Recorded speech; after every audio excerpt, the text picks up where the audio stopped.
Hello everyone, this is Rashika Singh and I'm again here with your chapter that is complex numbers and quadratic equations.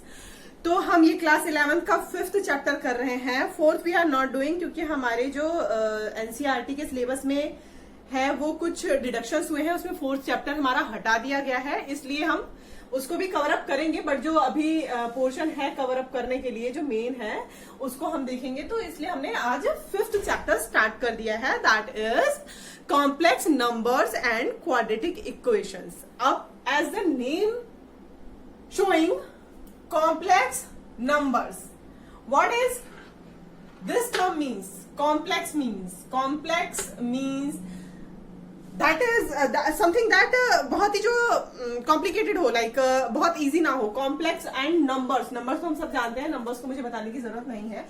तो अब आप कहोगे कि हमने real numbers तक तो ऐसा पढ़ा था कि हाँ भाई सब कुछ आ गया उसमें, तो अब ये कॉम्प्लेक्स नंबर क्या चीज है?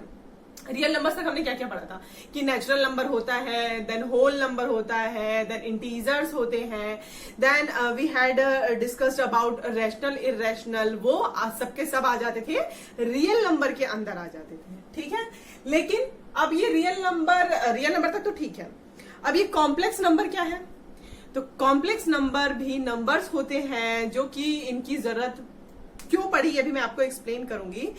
फिलहाल इसके साथ जो टर्म है complex number and quadratic equations, complex numbers का यूज क्यों हुआ ये मैं बताऊंगी, और कॉम्प्लेक्स नंबर क्या होते हैं ये भी हम डिस्कस करेंगे, एंड क्वाड्रेटिक इक्वेशंस क्यों ली गई हैं इसमें. सबसे पहले तो आपको मैं ये बता दूं कि आपने जो प्रीवियस क्लास में पढ़ रखा है वो अबाउट इक्वेशंस पढ़ रखा है. तो इक्वेशंस क्या होती है? सपोज एक्स है हमारे पास, X equal to 0, Y equal to 1, ये सब हमारी इक्वेशंस होती हैं. ऐसे टर्म जो कि किसी भी टर्म को इक्वेट करते हैं. ठीक है, और ये टर्म हमारा वेरिएबल होता है, ये कांस्टेंट होता है. वेरिएबल्स वो होते हैं जिनकी वैल्यू वेरी होती है, और कांस्टेंट वो होते हैं जिनका फिक्स्ड वैल्यू होती है. जैसे 0 और 1 कांस्टेंट्स हैं और एक्स और वाई ये हमारे वेरिएबल्स हैं. ठीक है, तो ये हो गया हमारी इक्वेशंस. हमने अपने प्रीवियस क्लासेस में इक्वेशंस पढ़ रखी हैं जो कि 1 वेरिएबल में और 2 वेरिएबल्स में एग्जिस्ट करती थी वहां पे. ठीक है, इसमें अगर कोई कंफ्यूजन हो तो आप मेरे 10th की वीडियोस देखें. ठीक है, तो उसमें जो है एक्स और वाई का इसमें जो 1 वेरिएबल और 2 वेरिएबल की इक्वेशंस है वो वहां पे डिस्कस्ड है, और क्वाड्रेटिक इक्वेशंस भी आप अपने 10th क्लास में पढ़ चुके हैं. क्वाड्रेटिक इक्वेशंस कौन सी होती थी? ऐसी इक्वेशंस जिसकी डिग्री 2 हो. ठीक है, सपोज इस टाइप की इक्वेशन हुआ करती थी, तो ये सारी इक्वेशन क्वाड्रेटिक इक्वेशन हुआ करती थी. ठीक है, तो जब हमने ये क्वाड्रेटिक इक्वेशन पढ़ना चालू किया तो हमें यहाँ पे कुछ दिक्कतें आने लग गई, जिस वजह से कॉम्प्लेक्स नंबर का जो है कॉम्प्लेक्स नंबर का खोज हुआ, समझ लीजिए एक तरह से इनोवेशन हुआ. तो मेन जो रीजन था वो यही था. सपोज अगर यही वाला हम इक्वेशन ले लें, that is x square plus 1 equal to 0. अगर हम ऐसा इक्वेशन ले लें तो इस इक्वेशन में क्या होगा? इस इक्वेशन में अगर आप इसको सॉल्व आउट करोगे तो एक्स स्क्वायर इक्वल टू -1 हो जाएगा. X square equal to -1, is it possible? Obviously ये कहीं से कहीं तक पॉसिबल नहीं है कि किसी भी वैल्यू का स्क्वायर निगेटिव आए, क्योंकि हम सब जानते हैं अगर माइनस में वैल्यू है ना, -1 और -1 है, इसका अगर स्क्वायर होगा तो माइनस माइनस प्लस ही आता है, तो वो 1 का स्क्वायर हो जाएगा. अगर -2 का स्क्वायर है तो भी वो 2 ही आता है. ये हम सब जानते हैं कि ऐसी कोई भी वैल्यू नहीं होगी जिसका हम स्क्वायर करें और वैल्यू निगेटिव रहे. ठीक है, तो अब हमें यहाँ पे कुछ ऐसे नंबर्स की जरूरत पड़ी जो कि इस चीज को भी इंक्लूड कर दे, इन नंबर्स को भी इंक्लूड कर दे. अब हम इसके लिए क्या करें?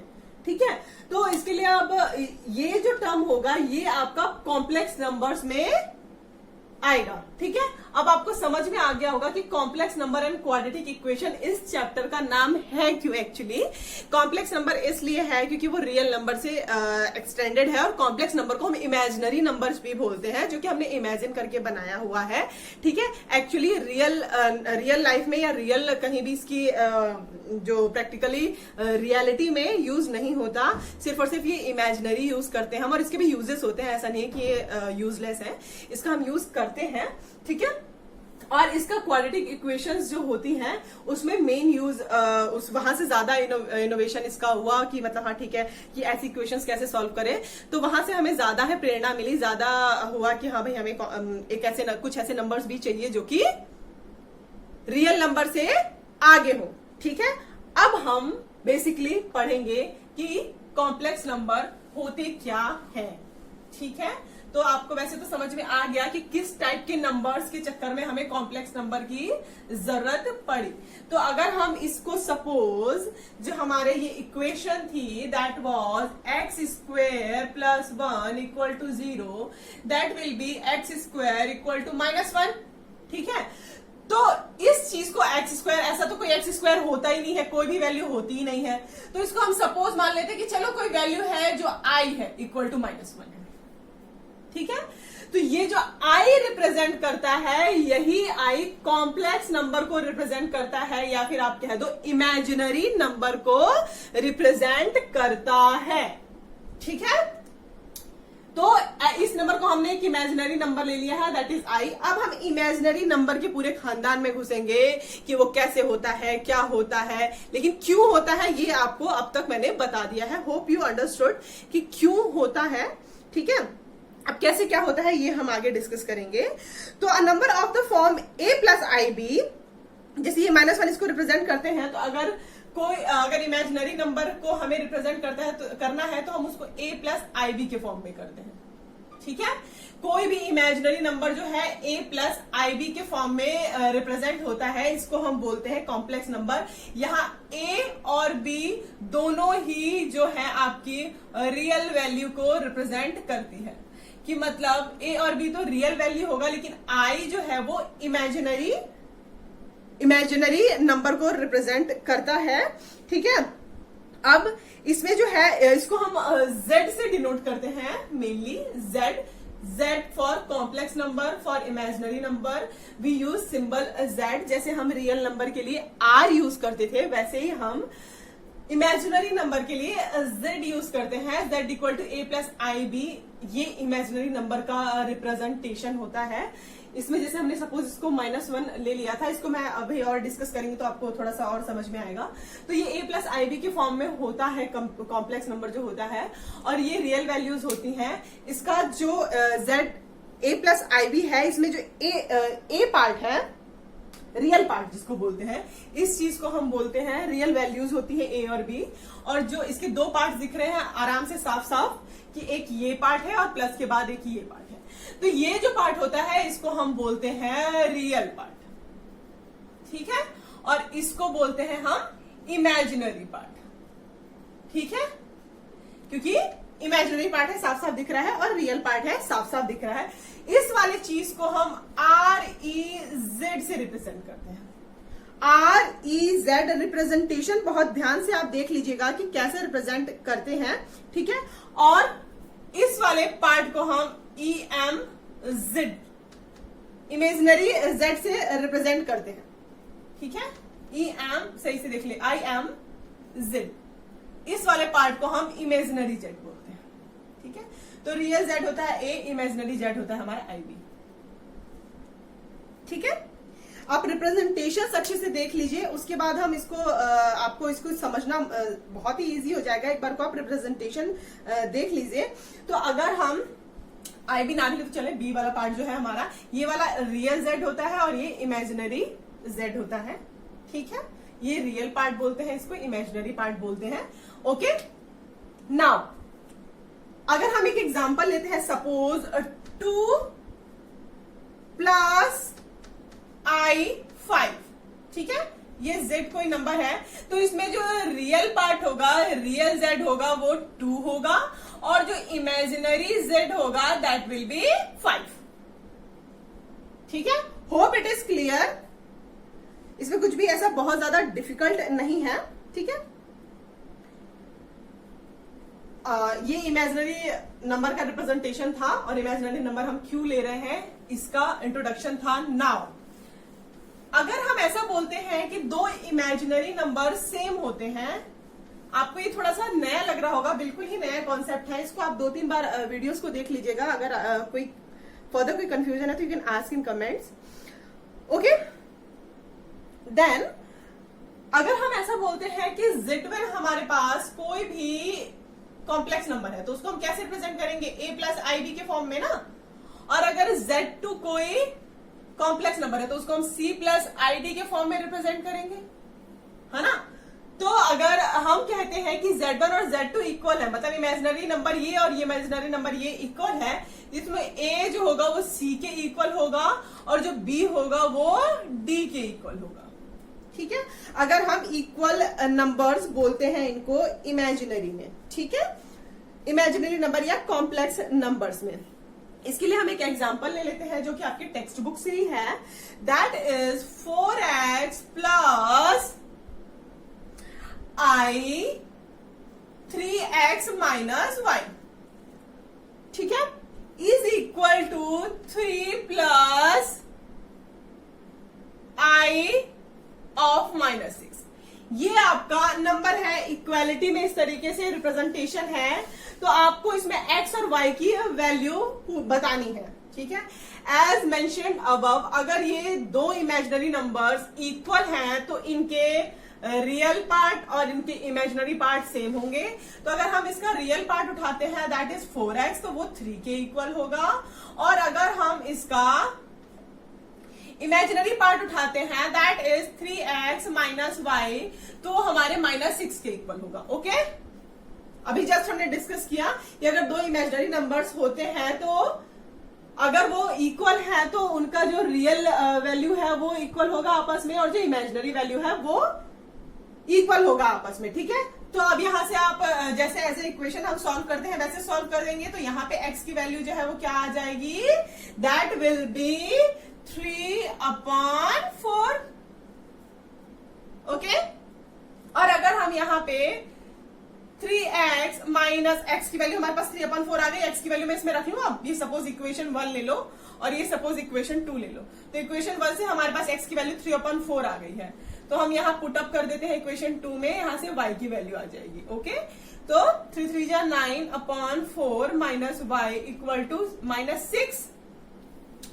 तो इसको जब आप सॉल्व करोगे तो -y -6 माइनस 9/4 हो जाएगा। 9/4 को हम उधर ले गए और इसका जब साइन हम कैंसिल आउट कर देंगे तो अगर हम पॉजिटिव y लेते हैं तो यहाँ का माइनस कॉमन में आ जाएगा, that will be 6 plus 9/4। Minus common लेके मैंने कट आउट कर दिया है बस। अब इसके बाद इसको हम सॉल्व कर लेंगे, दिस विल गिव अस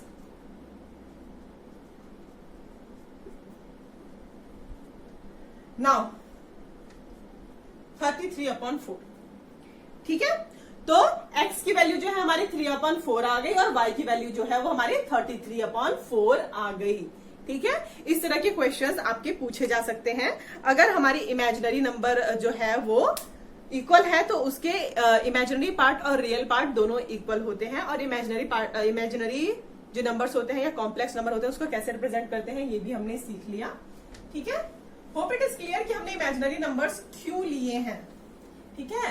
कुछ ऐसे नंबर्स थे हमारे जो रियल नंबर्स में नहीं समझे जा सकते थे, इस वजह से हमने जो है नंबर्स को एक्सटेंड किया आगे और कॉम्प्लेक्स नंबर्स का एक पूरा वर्ड बना दिया जो कि हमारे प्रॉब्लम को सॉल्व कर लेता है, okay.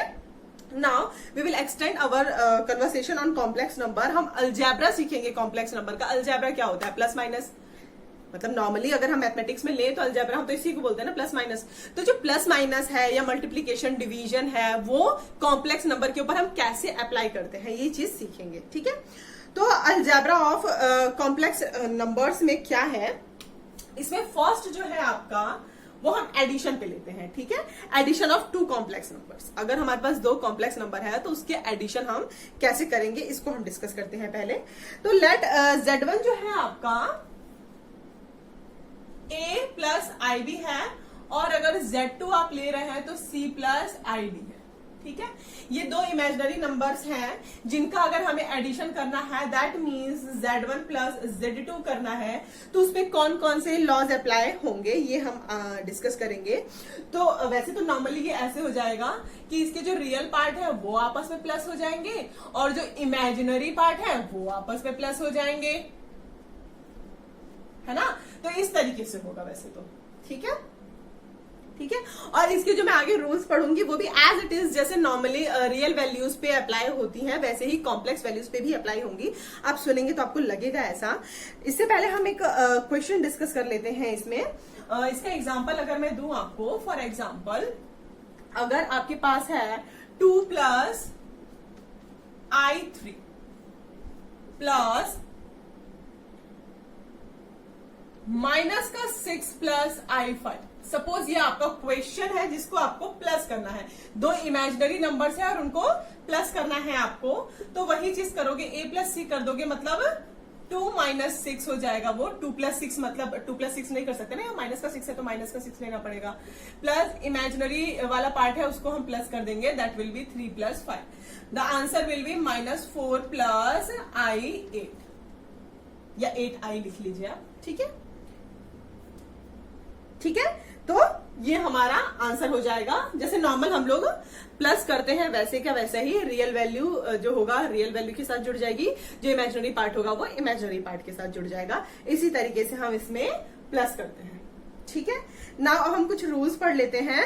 The addition of complex numbers satisfy the following properties. ये कुछ प्रॉपर्टीज हैं जो हम डिस्कस करेंगे। इसमें 5 प्रॉपर्टीज है, इसको हम थोड़ा सा डिस्कस करेंगे। प्लस पे रियल वैल्यूज में भी लगता है और ये कॉम्प्लेक्स वैल्यूज में भी लगेगा। होप इट इज क्लियर कि हुआ क्या, ठीक है ना। अगर जो क्लोजर लॉ की हम बात करते हैं, it is CLOSOUR, closure. Closure law क्या होता है? क्लोजर लॉ में क्या होता है? क्लोजर लॉ क्या होता है कि अगर हमारे पास कोई भी नंबर, अगर हम 2 नंबर इमेजिनरी ले रहे हैं, अगर 2 हम रियल नंबर ले रहे हैं, तो उसकी जो प्लस या माइनस आए वो भी रियल नंबर ही आए। आपने बहुत बार क्लोजर लॉ पहले भी पढ़ा होगा, लेकिन यहां थोड़ा सा डिटेल में पढ़ लीजिए क्योंकि ये आगे भी आपका आएगा। क्लोजर लॉ क्या होता है? क्लोजर लॉ ये होता है कि जो अभी हम वैल्यूज लेते हैं उसका जो आंसर आता है, आंसर वाला सेक्शन होता है, वो भी वही होता है। मेरे कहने का मतलब ये है कि अगर आप इंटीजर में ले रहे हो, पहला नंबर जो है वो इंटीजर ले रहे हो, दूसरा भी इंटीजर ही ले रहे हो, तो इन दोनों का जो अगर प्लस करके वैल्यू आए वो भी इंटीजर ही आए। अगर आप होल नंबर ले रहे हो और दूसरा भी होल नंबर ही ले रहे हो, तो इन दोनों का प्लस जो आए वो भी होल नंबर ही आए। क्लोज्ड उस रीजन से, उस डोमेन से बाहर जाना ही नहीं है, ठीक है। तो हम कहते हैं कि इसमें क्लोजर लॉ अप्लाई हो रहा है। यही सेम चीज होता है हमारे इमेजिनरी नंबर्स के साथ। अगर हम 2 इमेजिनरी नंबर को प्लस कर रहे हैं तो आंसर जो आता है वो हमेशा एक इमेजिनरी नंबर ही आता है। दैट मीन्स क्लोजर लॉ इस पे अप्लाई होता है। Okay, this is closure law, CLOSURE। मुझे पता है मेरी राइटिंग बहुत खराब है, ठीक है। तो दैट इज क्लोजर लॉ, ठीक। तो अगर हम Z1 प्लस Z2 करते हैं 2 कॉम्प्लेक्स नंबर को, for all complex numbers Z1 and Z2, तो the sum of 2 complex number is a complex number. अगर Z1 और Z2 हम 2 का प्लस करते हैं तो जो उसका आंसर आएगा वो भी कॉम्प्लेक्स नंबर ही आएगा। होप इट इज क्लियर कि एडिशन लॉ पे फर्स्ट लॉ जो है वो क्लोजर लॉ है वो एप्लीकेबल है। सेकंड है आपका कॉम्यूटेटिव लॉ, ठीक है। तो कॉम्यूटेटिव लॉ क्या होता है ये हम कॉम्यूटेटिव लॉ आप जानते ही हैं वैसे तो कि क्या होता है। कॉम्यूटेटिव लॉ में क्या होता है कि अगर सपोज कोई नंबर है हमारे पास 2, इट्स 2, देन अगर हम 2 प्लस 3 करते हैं, 2 प्लस 3 करते हैं तो वैल्यू जो आती है वो 5 आती है। और अगर 3 प्लस 2 करते हैं तो भी वैल्यू हमारी 5 ही आती है।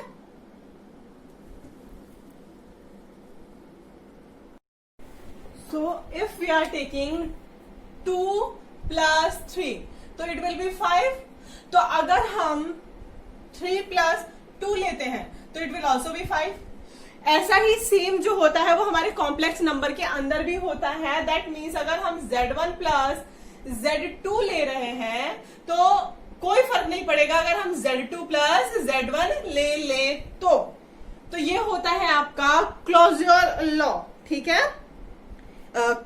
Sorry, commutative law. Closure law तो हम डिस्कस कर चुके हैं, कॉम्यूटेटिव लॉ, ठीक है। COMMUTATIVE, कॉम्यूटेटिव लॉ को भी ये जो होता है कॉम्प्लेक्स नंबर वो उस पर एप्लीकेबल होता है, ठीक है।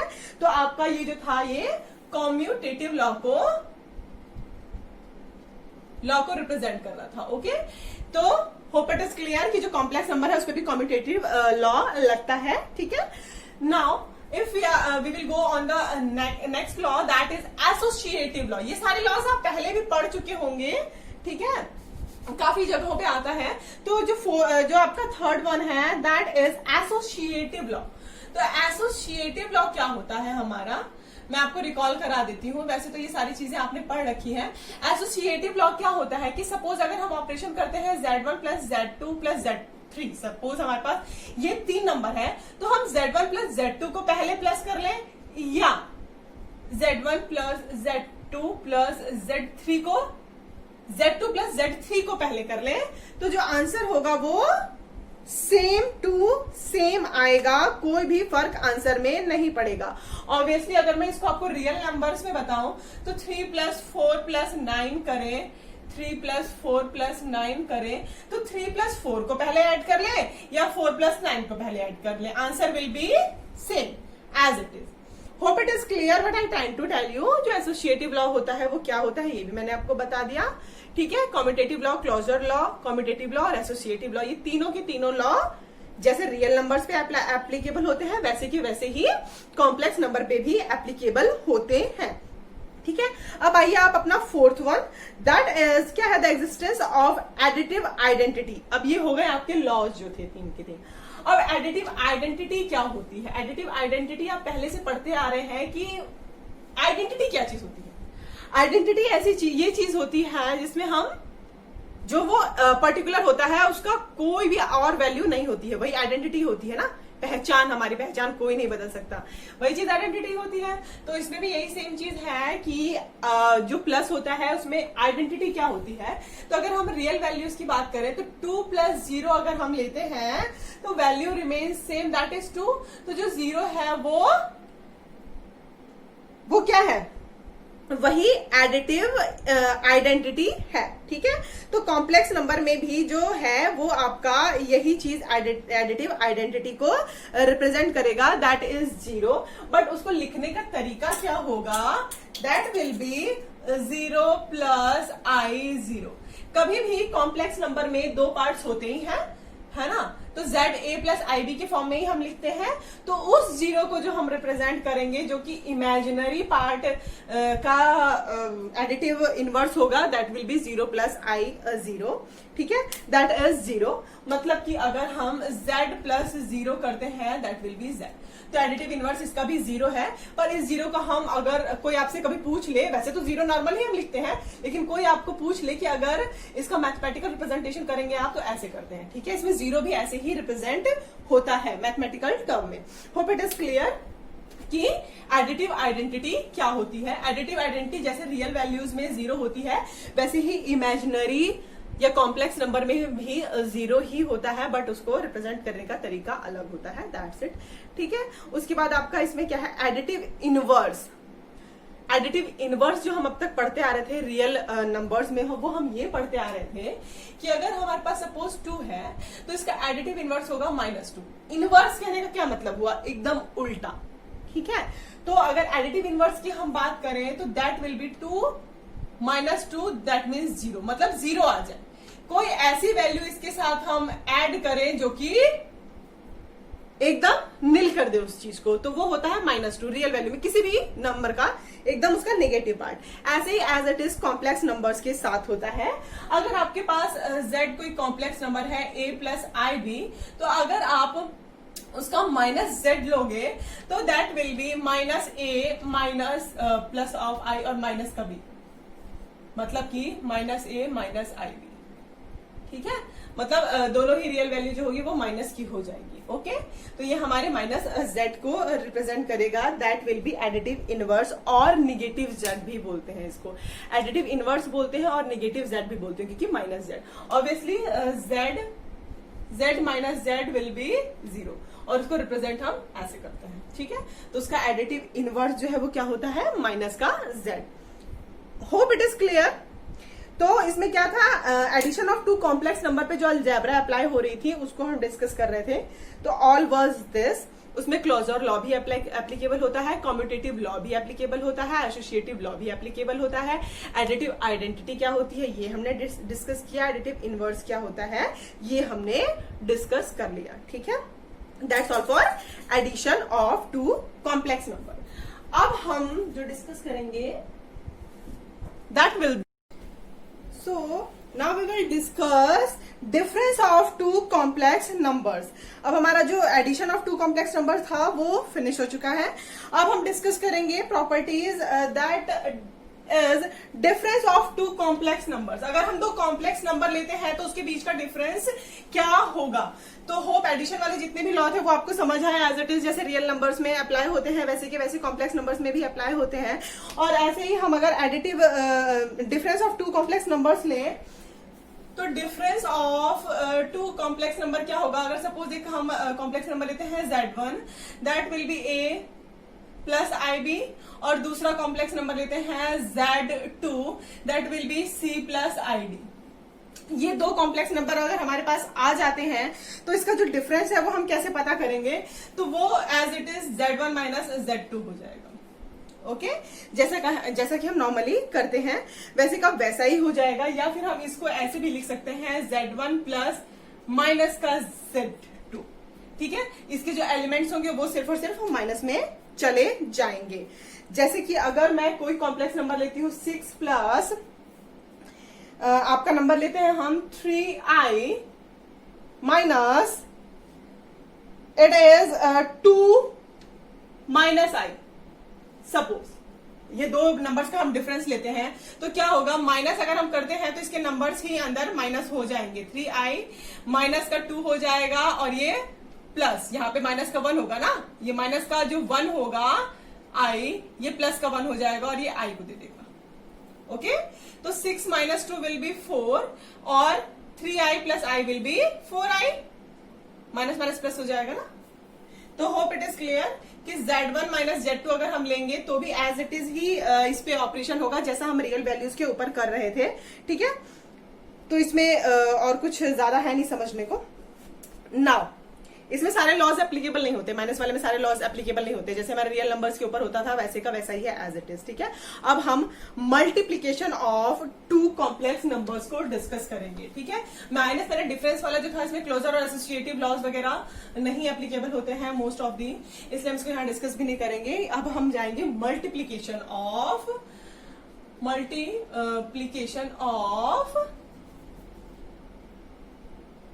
Complex numbers. ठीक है, तो इसमें क्या होता है, मल्टीप्लीकेशन ऑफ कॉम्प्लेक्स नंबर्स में अगर हम एक नंबर लेते हैं Z1, that is A plus IB, और एक नंबर हम लेते हैं Z2, that is C plus ID।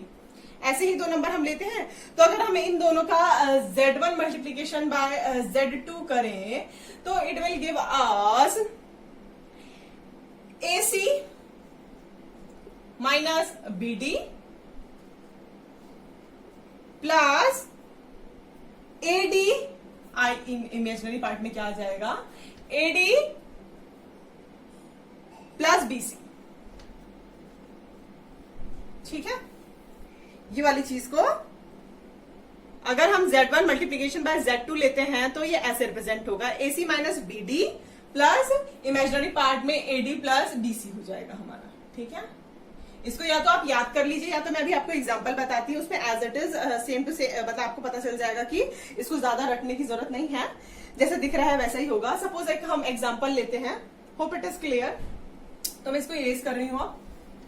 ठीक है, अब इसमें अगर हम लिख लेते हैं ये part AC minus BD plus imaginary part हमारा क्या था that is AD plus BC, AD plus BC।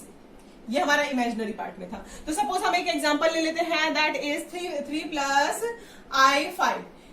इसको मल्टीप्लाई करना है हमें 2 प्लस I6 से, ठीक है। तो मल्टीप्लीकेशन हम जैसे नॉर्मल रियल नंबर्स के ऊपर करते थे, अब मैं इसको इतना इलेबोरेट करके नहीं बताऊंगी। ऑब्वियसली बात है, ये जो नंबर होता है इससे भी मल्टीप्लाई होता है, इससे भी होता है।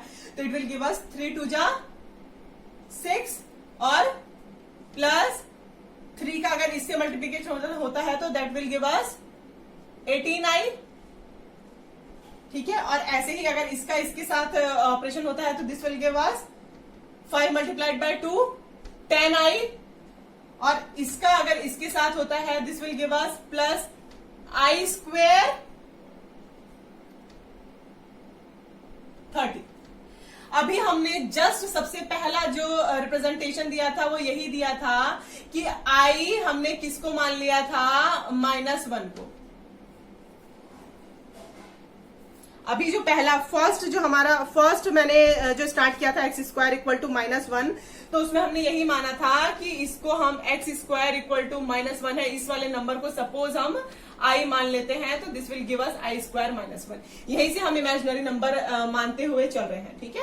यही से हम इमेजिनरी नंबर को लेते हुए चल रहे हैं। तो I स्क्वायर को हमने -1 लिया था, तो I स्क्वायर की वैल्यू हम यहाँ पे -1 रख लेंगे, ठीक है। तो दिस विल गिव अस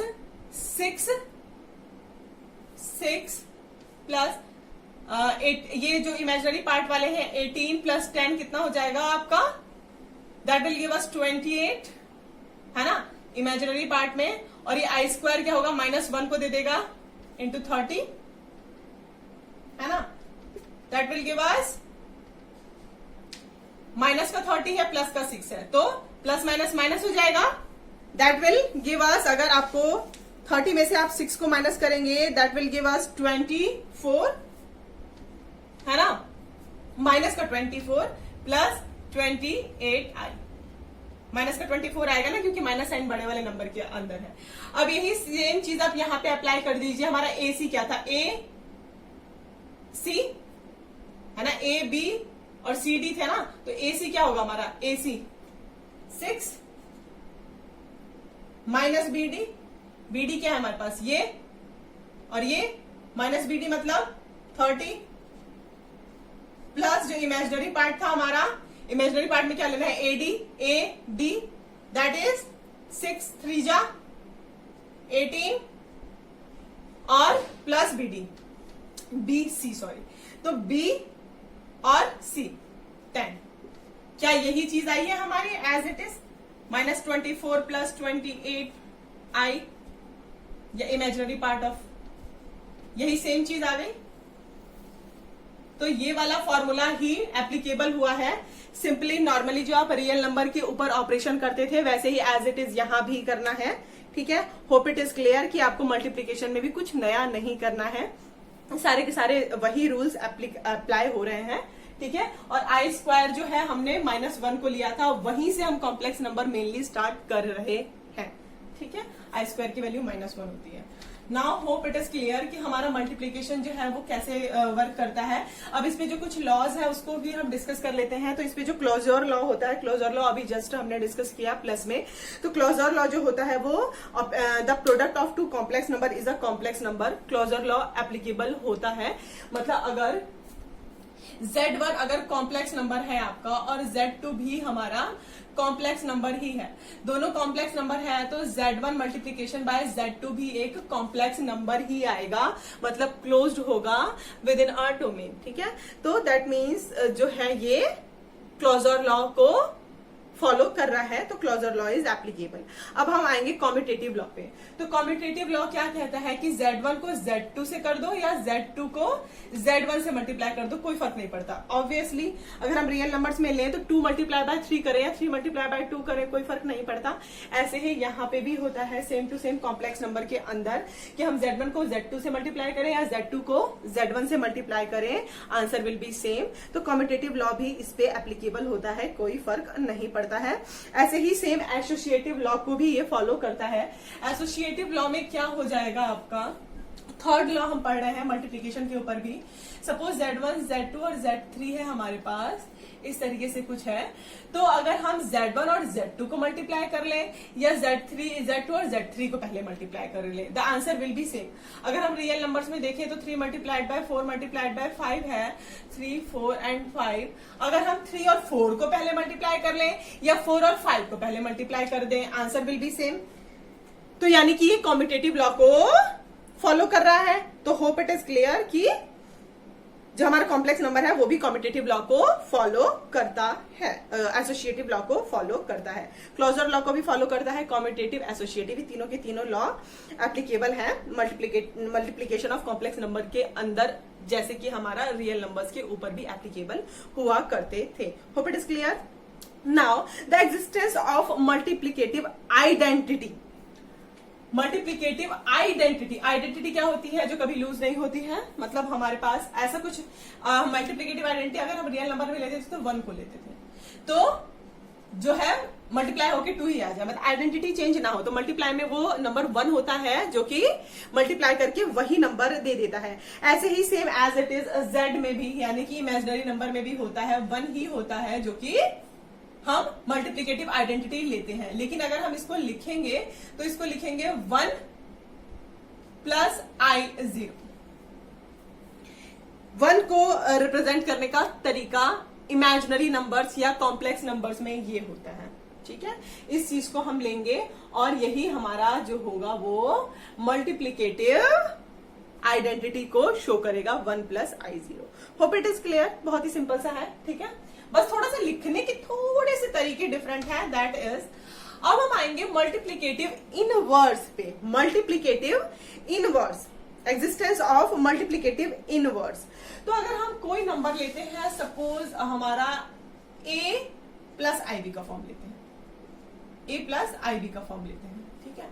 तो इनवर्स क्या होता है कि अगर सपोज 2 है ना, इनवर्स उल्टा मतलब है ना, तो 1/2 हो जाए, जो कि हमारे पास क्या दे देगा? 1 दे देगा, है ना। अगर हम इसमें आपके जब एडिशन में बात कर रहे थे कि कोई भी हम ऐसी वैल्यू को ऐड करें जो कि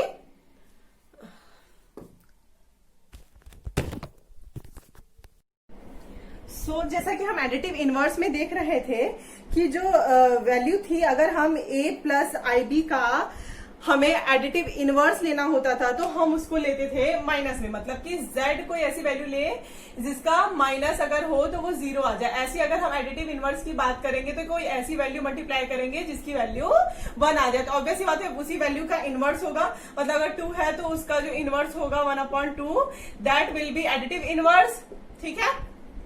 तो ऐसे ही हम आप कॉम्प्लेक्स नंबर के एडिटिव इनवर्स को निकालने की आपको निकाल के बताने की यहाँ पे कोशिश करूंगी मैं कि कैसे एडिटिव इनवर्स आता है। सपोज हम कोई नंबर लेते हैं इमेजिनरी नंबर, वो होता है हमारा a प्लस IB, ठीक है। तो इसका अगर हम इनवर्स लेंगे तो वो 1/a प्लस IB होगा, ऑब्वियस है ना। तो एज हम अपने प्रीवियस क्लासेस में डिस्कस कर चुके हैं कि कोई भी नंबर हम ऐसा लेते हैं, अगर इस टाइप का लेते हैं तो उसका हम रेसिप्रोकल कर लेते हैं, तो टू सिंप्लीफाई द नंबर, ठीक है। तो इसका चलो रेसिप्रोकल करते हैं हम, तो this will be a plus IB। Reciprocal अगर हम लेते हैं तो हमारे साइन चेंज हो जाते हैं। आपको याद होगा रेसिप्रोकल हम कैसे करते हैं, इसमें भी अगर कोई डाउट है तो you can ask. Now a minus IB करेंगे, हम रेसिप्रोकल करते हैं तो यहाँ पे साइन चेंज हो जाते हैं और उसी चीज को रिवर्स करके मल्टीप्लाई भी कर देते हैं और डिवाइड भी कर देते हैं। तो this will give us a minus IB upon a² plus plus minus minus हो जाता है, माइनस I²B, ठीक है। अब जैसा कि हमने सबसे स्टार्टिंग में ही बताया था कि I² जो होता है वो -1 होता है, मतलब इसमें बताया था हमने x² इक्वल टू -1, इसका कोई सॉल्यूशन नहीं होता है। तो ये जो स्क्वायर है इसकी जगह पे ही हमने इमेजिनरी नंबर माना था, इसको हमने I² मान लिया था। सपोज कोई हमारे पास कोई ऐसा नंबर है I² जिसकी वैल्यू -1 होती है, इसी पे हमारा पूरा कॉम्प्लेक्स नंबर वर्क कर रहा है, ठीक है। तो वहां पे जो I² इक्वल टू -1 लिखने का मतलब था वो यही था कि I² इक्वल टू -1 होता है। ऐसी कोई हम इमेजिनरी या कॉम्प्लेक्स ऐसे कोई इमेजिनरी नंबर ले रहे हैं जिसका स्क्वायर हम करेंगे तो वो -1 हो जाएगा, ठीक है। तो I² इक्वल टू -1 पे ही पूरा कॉम्प्लेक्स नंबर टिका हुआ है।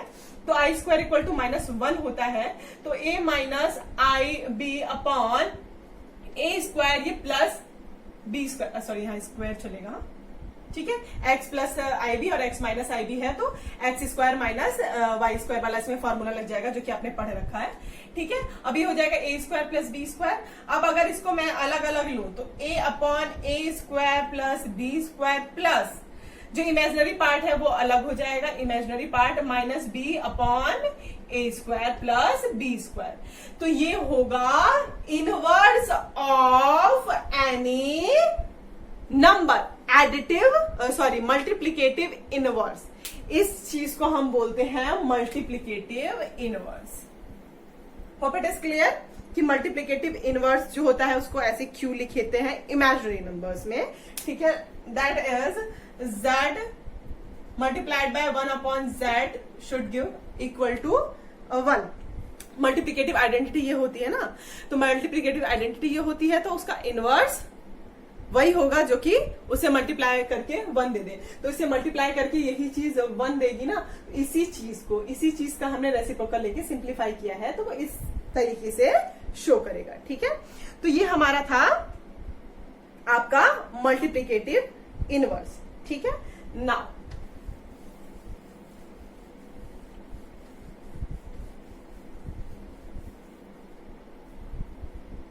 तो अब हम इसका 6th वन डिस्कस करेंगे, that is the distributive law. इसमें आपका जो आपका 6th वन है, sorry 6th one it is, 6th one जो है वो है डिस्ट्रीब्यूटिव लॉ। तो डिस्ट्रीब्यूटिव लॉ जब हम पहले यूज करते थे तो उसमें हम कैसे यूज करते थे कि सपोज x कोई नंबर है, y प्लस z है अगर, तो x अगर डिस्ट्रीब्यूट होगा तो x y plus x z मतलब ये दोनों पे डिस्ट्रीब्यूट हो जाएगा, है ना। ऐसा ही हमने पढ़ रखा है। तो इसमें भी same as it is applicable होता है, जो कि कॉम्प्लेक्स नंबर के ऊपर है, सेम पॉलिसी आपकी अप्लाई हो जाती है। इसमें अगर हम दो टर्म्स डिस्कस कर लें, जिसमें अगर हम z1 लेते हैं, z2 प्लस z3 है, तो z1 जो होगा वो डिस्ट्रीब्यूट हो जाएगा अंदर, that will give us z1 z2 plus z1 z3। Okay, now इसका अगर बी फॉर्म हम ले तो अगर सपोज z2 प्लस z3 है और इसको हम z1 से मल्टीप्लाई कर रहे हैं तो उस केस में भी सेम चीज ही आएगा, that will z1 z2 plus z3 z1।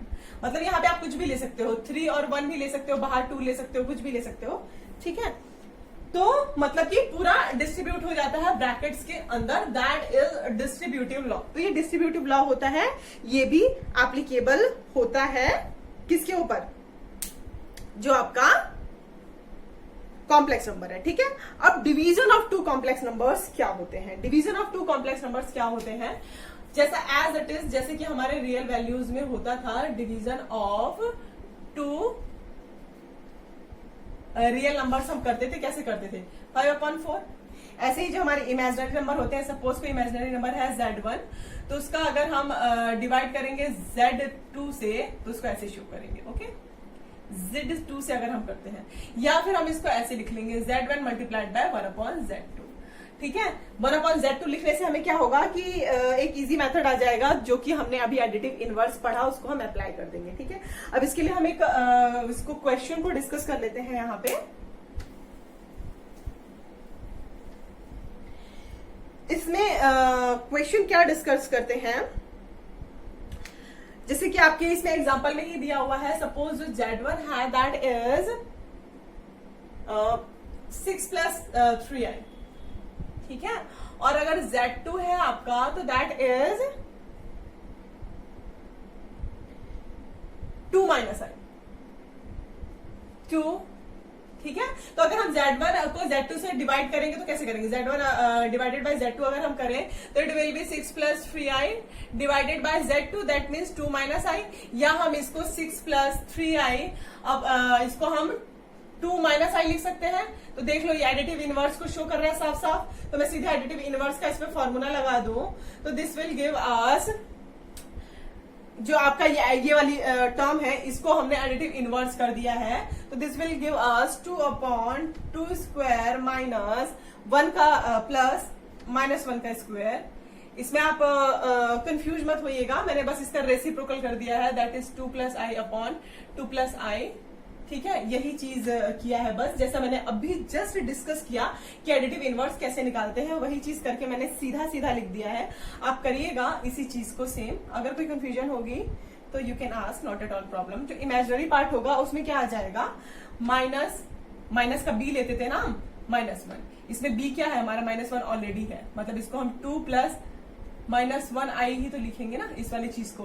तो इसमें ऑलरेडी जो हमारा बी जो है उसके आगे माइनस लगता ही था फॉर्मूले में, और जो हमारा बी है वो भी -1 है। ठीक है, तो hope it is clear. Now ये मल्टीप्लाई है, ये आई अलग से इमेजिनरी पार्ट है। ठीक है, तो 2 स्क्वायर प्लस -1 का square. Okay, now it will give us 6 plus 3i, that is 2 upon 4 plus 1 plus minus minus plus हो जाएगा, that will give us I only. Minus minus plus हो जाएगा, प्लस का 1, तो +1 को अगर आई से हम मल्टीप्लाई करेंगे तो आई ही आ जाएगा। Now it will B 4 plus 1 जो कि हमें 5 दे रहा है। ठीक है, अब मैं इसको ऊपर करती हूँ, ये वाली चीज मुझे मिटानी पड़ेगी because of space. Okay, now if you will do this will be like this, 6 plus 3i। ठीक है, एंड अगर हम 1/5 को इसमें कॉमन ले लें, क्यों, क्योंकि 1/5 इसके पास भी है, 1/5 इसके पास भी है, तो अंदर क्या बच जाएगा भाई,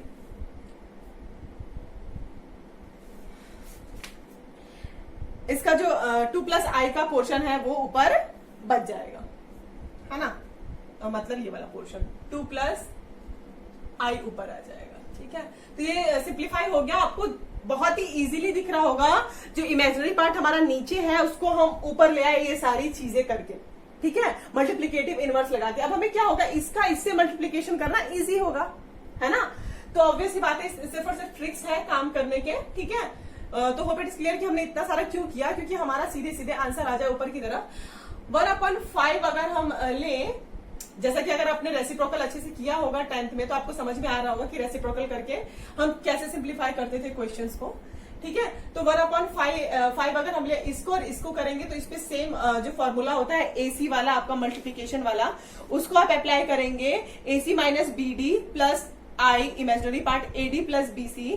जब आप वो फॉर्मूला आप अप्लाई करेंगे तो this will give us 2 minus 3 plus जो इमेजिनरी पार्ट देगा वो 2 माइनस 3 प्लस इमेजिनरी पार्ट जो देगा वो 6 प्लस 6 देगा आपका। ठीक है, ये आप करके देखिएगा, आ जाएगा। उसी फॉर्मूले में डालिएगा, मल्टीप्लिकेशन वाला जो फॉर्मूला था उसमें डालिएगा। ठीक है, नाउ एक्चुअली 6 2 12, सॉरी 12 होगा। ओके, तो this will give us 1/5 9 plus I12. So the answer is 1/5 9 minus I12, 9 plus I12, जो कि इसमें आपका ये रियल पार्ट को डिनोट कर रहा है और ये इमेजिनरी पार्ट को। तो होप इट इज क्लियर कि हम क्या कर रहे थे। हम इसमें हम डिवीजन ऑफ 2 कॉम्प्लेक्स नंबर को कर रहे थे, जिसको हमने सिंपली जो था आपका मल्टीप्लिकेटिव इनवर्स उससे कर दिया solve. Hope it is clear, that's all for today. आज हमने जो डिस्कस किया वो मेनली क्या डिस्कस किया कि कॉम्प्लेक्स नंबर्स होते क्या है, उसका इंट्रोडक्शन। ठीक है, एंड क्वाड्रेटिक इक्वेशन क्यों लिखा है, क्योंकि क्वाड्रेटिक इक्वेशन से ही हमें ये प्रॉब्लम आई थी, उसके बेसिस पे ही हमने ये सारी जो x² = -1 वाला टर्म था उसी को I² लेके फिर हमने कॉम्प्लेक्स नंबर कंटिन्यू किया था। उसके बाद हमने इसमें डिस्कस किया algebra of complex numbers. Algebra of complex numbers में हमने एडिशन डिस्कस किया, difference of complex number discuss किया, मल्टीप्लीकेशन डिस्कस किया एंड डिवीजन डिस्कस किया। इसके आगे जो है वो हम नेक्स्ट लेक्चर में डिस्कस करेंगे। So that's all for today, thank you so much, hope it is all clear. If any confusion you can ask. Bye.